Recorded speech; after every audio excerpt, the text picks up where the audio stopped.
से कुछ फिर आप सवालों जवाब कर लीजिएगा। पॉलिटिक्स की थोड़ी सी मैं आपको खुद आपका मनोरंजन कर देता हूँ जो है ना, फिर उसके बाद आप शुरू कर लीजिएगा जो है ना। परसों मैं ये समझता हूँ कि आल पाकिस्तान लूटमार association equal to PDM equal to mix 4 party है, उसकी आधी कुड़कुड़ जो है वो ख़त्म हो जाएगी इंशाल्लाह। जब आपका इस्लामाबाद का सेनेट का इलेक्शन का रिज़ल्ट आएगा तो बाकी तो कुड़कुड़ उनकी ख़त्म हो चुकी है। 20 सितंबर 2020 में जब ये बनी थी मिक्स 4 पार्टी, तो इनकी बढ़कें आपके सामने हैं, इनके दावे, इनकी बढ़कें, इनके नारे, और हर बढ़क, हर नारे, हर दावे के अगले 10 दिनों के अंदर ये क्लासिफाइड किस्म का ये यूटर्न लेते थे जो सारी दुनिया देखती थी। आपने देखा उन्होंने कहा जी 13 दिसंबर आर पार, लेकिन ना आर हुआ ना पार हुआ। PDM जो है वो लाचार भी हुआ, आवाज़ार भी हुआ, बेकार भी हुआ, सारा कुछ हुआ। फिर उसके बाद 31 दिसंबर की बढ़कें सारों ने सुनी, वो 31 दिसंबर भी गुजर गया। फिर जनाब सेनेट का इलेक्शन नहीं होगा, सेनेट के इलेक्शन में खुशो खुजू के साथ मौलवी फजल रहमान साहब जनाब लीड कर रहे हैं, और जनाब ये सारी चोरों की बारात जनाब उसमें शरीक है, और जनाब सेनेट के इलेक्शन में परसों बड़े तिस्को एहतशाम के साथ और बड़े जोशो खरोश के साथ हिस्सा ले रहे हैं। तो इनकी हर बात झूठ, फ्रेब, फ्रॉड के ऊपर मबनी। 2.5 साल हमने गुजार लिए, अगले 2.5 साल भी इंशाल्लाह इज़्ज़त और एहतराम और तिस्को एहतशाम के साथ वज़ीर आज़म पाकिस्तान इमरान खान साहब अपना टेन्योर पूरा करेंगे। और परसों के इलेक्शन के बाद फिर इन्होंने एक काम करना है कि जिस काम के अंदर अब नवाज़ शरीफ साहब की भी इतनी मर्ज़ी शामिल नहीं है, सुल्तान मफरूरुद्दीन उर्तुल साहब की जो लंदन में बैठे हैं, सबसे ज़्यादा दिलचस्पी इसमें अगर शामिल है तो वो मौलवी फजल रहमान साहब की है। मौलवी फजल रहमान साहब चाहते हैं कि 26 मार्च को धरना करके, जैसे नवंबर दिसंबर 2019 को इन्होंने धरना करके तकरीबन 1.25 अरब रुपए की दिहाड़ी लगाई थी, 1.25 अरब रुपए की। ये मैं आपको बड़े एतमाद और वसूख के साथ बता रहा हूँ। अब वो चाहते हैं कि दोबारा वही प्रैक्टिस हो, कुछ 4 से 5 अरब रुपए की डिमांड की है उन्होंने नवाज़ शरीफ साहब से और बेगम सफदरजमान साहिबा से। वो बस वो दिहाड़ी लगाना चाहते हैं। लेकिन मैं इस मौके पे उनसे गुजारिश करूँगा, कल शेख रशीद साहब ने भी उन्हें कहा, मैं भी आज उन्हें बड़ा हम्बल रिक्वेस्ट करूँगा कि 23 तारीख को हमारी परेड होती है जिसमें हमारी ज़रूरतमंद अफवाज, हमारी फ़ज़ाइया, वो फ़ज़ाइया कि जिसने 27 फरवरी 2019 को एक फ़िल्म रिलीज़ की थी, बॉलीवुड में फ़िल्म रिलीज़ हुई थी तारे ज़मीं पर, हमारी फ़ज़ाइया ने फ़िल्म रिलीज़ की थी त्यारे ज़मीं पर, ठीक है ना जी। उस त्यारे ज़मीं पर जो बेहतरीन जो सीन था ना, वो सीन था टी इज़ फैंटास्टिक, कि जो वो अभिनंदन कि जो ऊंची मूछें लेके आया था और नीची मूछें लेके जाना यहाँ से गया था, और वो फ़ज़ाइया, वो नेवी, वो आर्मी के जवान, वो 23 मार्च को परेड होनी है। उस परेड के बाद फिर अगला 25-24 मार्च को उनका बड़ा खाना होता है, सारे के सारे ट्रूप्स आए हुए होते हैं इस्लामाबाद। मेरी गुजारिश है बेगम सफदरजमान साहिबा से कि पल्ले तो कुछ नहीं रहा अब आपके, ना कोई वो चार रहा है उस लॉन्ग मार्च में, तो मेहरबानी है मौलाना फजल रहमान साहब से और बिलावल जरदारी साहब से और बेगम सफदरजमान साहिबा से कि इसको आप 4 दिन 5 दिन आगे कर लें। कुछ नहीं होता, ना उस वक्त कुछ होना है ना उसके बाद कुछ होना है, लेकिन ये है कि एक इजहार यकजहती हो जाएगी उन हमारी ज़रूरतमंद अफवाज के साथ कि जिनकी सर सदके इस वक्त पूरे पाकिस्तान के अंदर अमन भी है और दहशतगर्दी के ख़िलाफ़ जो हम जंग जीते हैं, तो उनके साथ इज़हार यकजहती के लिए मेरी PDM की क़यादत से गुजारिश है कि वो 26 के बजाय इसको 31 मार्च कर लेंगे तो कोई ज़्यादा फ़र्क नहीं पड़ेगा। आप सवाल पूछ सकते हैं। सेनेटरी इंतखाबात के हवाले से सुप्रीम कोर्ट ने डायरेक्शन दे दी है सदारत की रेफरेंस में। सबसे पहले तो वो मुझे बता दें, मैं तो सुबह से फील्ड में हूँ। क्या है सर? इलेक्शन कमीशन जो है वही वो सेनेट के सीक्रेट वोट बैलेटिंग होगी, वही होगी।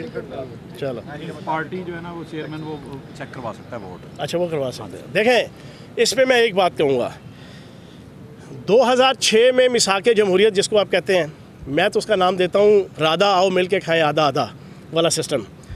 उस मिसाके जमहूरियत को जब साइन कर रहे थे बेनज़ीर भुट्टो साहिबा, नवाज़ शरीफ साहब, मौलवी फजल रहमान साहब, असफंदियार वली साहब, महमूद खान चकजई साहब, ये सारे लोग, उसकी जो 20 निकात थे उसमें से एक नुक्ता कैटेगोरिकली ये था कि आइंदा हम में से कोई भी इक़्तिदार या ताकत में आया, हम सेनेट का इंतखाब ओपन बैलेट पेपर के साथ रखेंगे।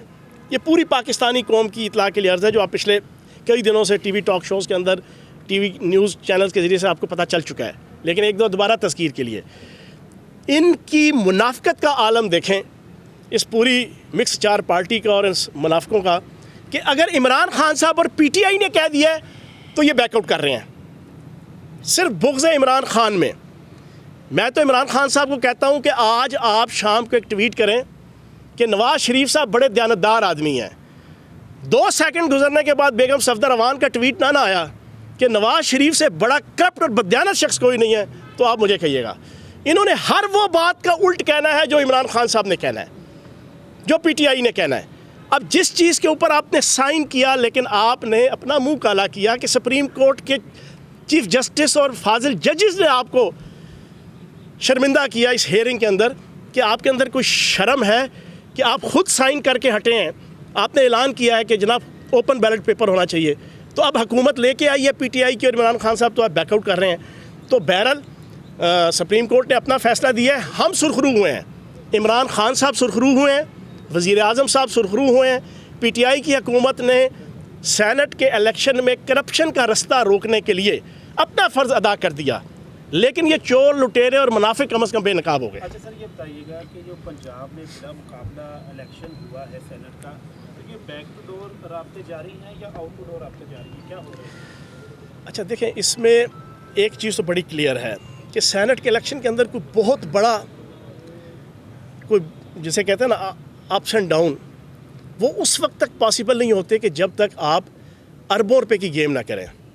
आप देखें, इस वक्त पीपल्स पार्टी के 4 सेनेटर ऐसे मौजूद हैं कि जब वो सेनेटर बने थे ना पिछले इलेक्शन में, तो 1 सीट भी नहीं जीत सकती थी पीपल्स पार्टी केपीके में।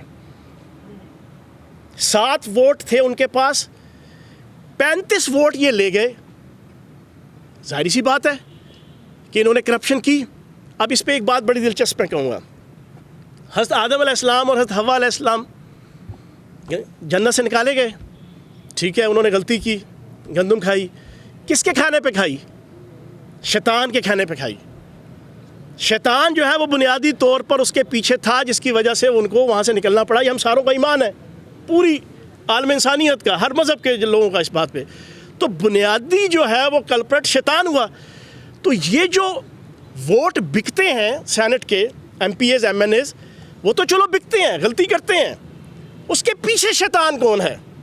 उन शैतानों को पहले कान पकड़ा के लित्तर मारना चाहिए, उनको उल्टा लटकाना चाहिए। और वो पता चलता है कि यार 7 वोट हैं, आपका 1 सेनेटर बन सकता है, आपके 4 सेनेटर बन गए पीपल्स पार्टी के, तो आसिफ जरदारी साहब को सबसे पहले जाना वो कटहरे पे लाना चाहिए और उन 4 जीतने वाले सेनेटर्स को लाना चाहिए जो इलेक्शन कमीशन ने वाकई उनको बुला भी लिया है, उनसे सवालों जवाब भी शुरू कर दिया है कि बताओ जनाब, आप कौन से वोटों से जीते हैं? वोट तो आपके साथ हैं और आप 32 और 35 वोट लेके कैसे आप 4 बंदे आ गए? तो कहने का मकसद ये है कि हमने अपना फ़र्ज़ अदा किया, उन्होंने अपना फ़र्ज़ अदा किया, जो कौम ने देख लिया। आखिरी सवाल। अच्छा सर, एक मिनट सर, फरजाना सिद्दीकी 24 और सिटी 41 की क्राइम रिपोर्टर हूँ मैं। क्राइम के साथ जेल मेरी बीट है, बहुत ज़्यादा आना जाना है, सिस्टम को समझती हूँ। सर आपने बहुत अच्छे इकदाम किए हैं जब से आप, और मेरा ख्याल है बतौर वज़ीर जेल या किसी भी जेल का शायद पहला विजिट है डिस्ट्रिक्ट जेल फैसलाबाद में। सर मैंने ये पूछना है, कैदियों के लिए बहुत ज़्यादा इकदाम किए गए, वाहिदीन से मुलाकात की। सर जो जेल एहलकार हैं, इनके आज तक ना तो स्केल का मसला हल हो सका, ना ही इनकी जो सैलरीज हैं उनको इंक्रीज़ किया जा सका। IG पंजाब जेल खाना जात से जब इस बारे में सवाल किया गया, समरी भिजवा दी है, समरी आ रही है, समरी जा रही है, सर उस पर कोई बाकायदा तौर पे प्रैक्टिकली इन एहलकारों के लिए क्या इकदाम किया जा रहे हैं? सर सिर्फ एक सिपाही की जो सैलरी है वो 22,500 रुपये है, उसने इतने किलोमीटर का सफ़र करके आना है, रहना है, खाना पीना है। सर अगर उनका अपना पूरा नहीं होगा तो वो करप्शन नहीं करेंगे तो क्या करेंगे? आप कैसे करप्शन को ख़त्म कर सकते हैं? क्या नाम बताया आपने? फरजाना। एक तो ये ना, सारे एहलकार आज के बाद फरजाना को अपना पीर नहीं माने, ठीक है ना जी। जिन्ना थोड़ा केस है ना लड़ा है, शायद जो है ना किसी ने नहीं लड़ा होगा। बात आपने बिल्कुल ठीक कही है। मैंने आके देखें, एक प्रिजन फाउंडेशन को भी एक्टिव किया जेल, मैं बता रहा हूँ, फाउंडेशन वालों को भी 2 माह से सैलरी नहीं मिली। मैं बता रहा हूँ वो भी मैंने नोटिस ले लिया है, वो भी लास्ट मीटिंग के अंदर मैंने सख्ती से IG साहब को कहा है कि फौरी तौर पे उनकी तनख्वाहें जाना रिलीज़ की जाएँ। देखें, प्रिजन फाउंडेशन की मैंने आपको बताया कि कुछ भी नहीं हो रहा था। ये 2 अफसर खड़े हुए हैं, इनसे पूछ लें, 3.25 अरब रुपया पड़ा हुआ है, 70-80 लाख रुपया महीने का आ रहा है, लेकिन कैदियों पे और जनाब मुलाजमीन और अफसरान के ऊपर कोई खर्च नहीं हो रहा था। मैंने आके ये डिसीजन लिया, हमने आज से 5 दिन पहले वो मीटिंग की है जिसमें हमने सारा तय किया और ये इंशाल्लाह मार्च में इम्प्लीमेंट हो जाएगा, कि जिसमें बच्चों की शादी, बेटियों की शादी, तजीज़ो तकफ़ीन, तालीम, सेहत, फिर कैदियों के हवाले से बहुत से उसके अंदर इक़दामात, ये सारी चीज़ें।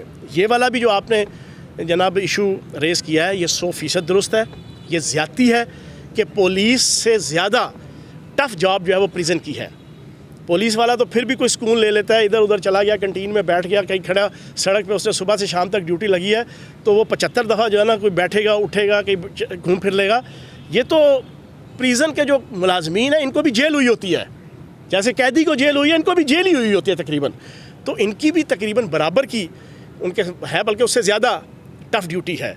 तो हमने इस पर डिस्कशन की है, सीएम साहब से भी की है, और वो भी हमने इनिशिएट किया है उनकी फ़ाइल, और इंशाल्लाह इनका पे स्केल जो है वो बेहतर होगा। Thank you very much. साहब आ बैठे हैं इस्लामाबाद में, आज वो सारी बात होगी।